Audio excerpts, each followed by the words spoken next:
YouTube, what's up? Back again for another fishing video here on Andrew Upshaw Fishing. Just finished up practice for day one at Pickwick.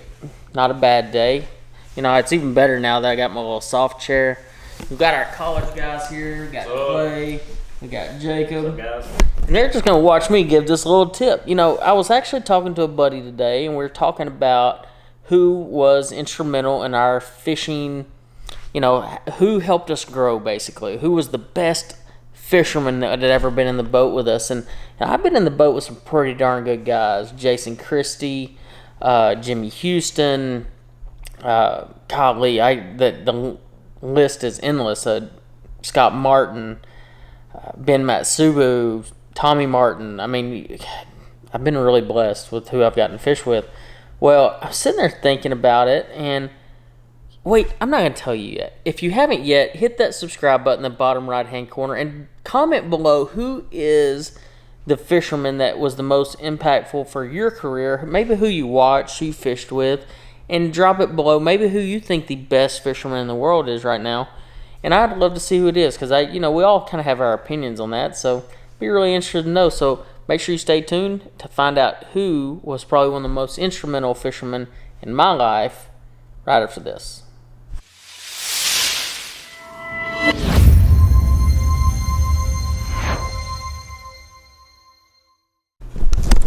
Well, guys, I was sitting there talking to a buddy today, and we're sitting there talking about, who was like that one person that jumped in the boat with you, and you're like, man, that dude is just like special. He's next level. He's one of the guys that it's just that good. Well, I have that guy. I've been with a bunch of guys. I've fished with a bunch of guys, and some fantastic guys. I mean, I've gotten to go biffle bugging with Tommy Biffle. I've gotten to go spinner baiting and flipping with Jason Christie. I've gotten to go sight fishing with Scott Martin. But the one person that I would say I've learned the most from, bar none, Jacob Wheeler. Jacob was actually in my wedding, so I've known Jacob for a long time.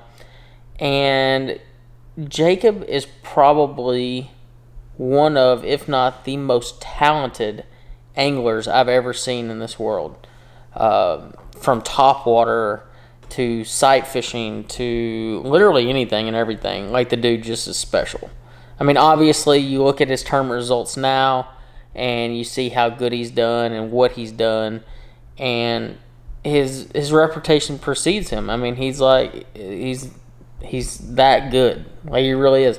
But, I knew Jacob way long before there.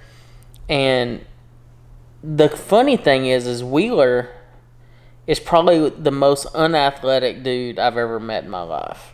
So I went golfing with Wheeler one time. This is a funny story. So I went golfing, and I don't know if any of you have ever seen Happy Gilmore. Well, Happy has a very interesting golf swing. Well, so does Wheeler. Wheeler's actually would mimic his to the T just about. And just like Happy Gilmore, he drove it straight down the middle every time.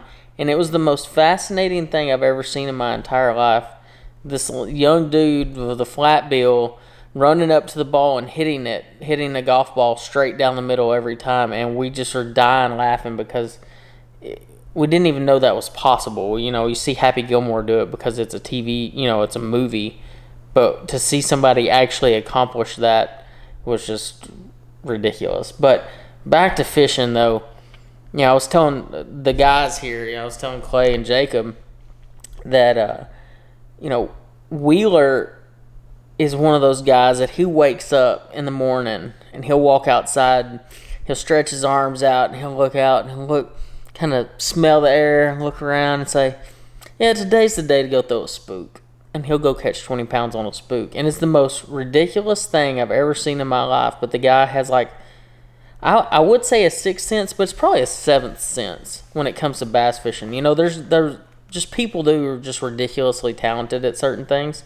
And he's at his age. I mean, I don't even know how much older I am than him. I'm going to say, just for the sake of argument, 1 year because I want to act like I'm in my 20s. But I'm not. Well, Wheeler, I'm quite a bit older than Wheeler now, and I feel like he has double the amount of knowledge that I have in bass fishing, which is just ridiculous because I research, I think literally every day I'm looking up something in bass fishing, but the guy has more knowledge than anybody I've ever seen, and it's not information from other people, it's like stuff he's experienced and stuff he's researched and the time he's put in. He is so ridiculously prepared for tournaments. It's not even funny. Like, the guy is just so smart. We were sitting there talking about his win, was it last year on Chickamauga, wasn't it? Yeah, on last year on Chickamauga, unwrapping his boat and practicing out of a different boat so people didn't see him. You know, like, we're living in 2021. He's living in 2035. I mean, he just is that much more advanced in certain aspects of his game. He's so mental. Like, he really pays attention to everything.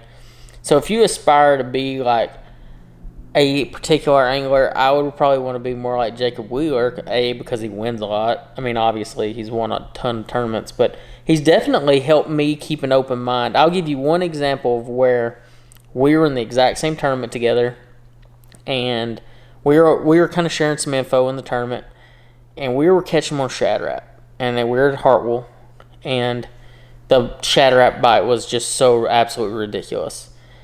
And I was kind of younger in my career, and he'd already won the Cup and won the All-American and everything else he's won.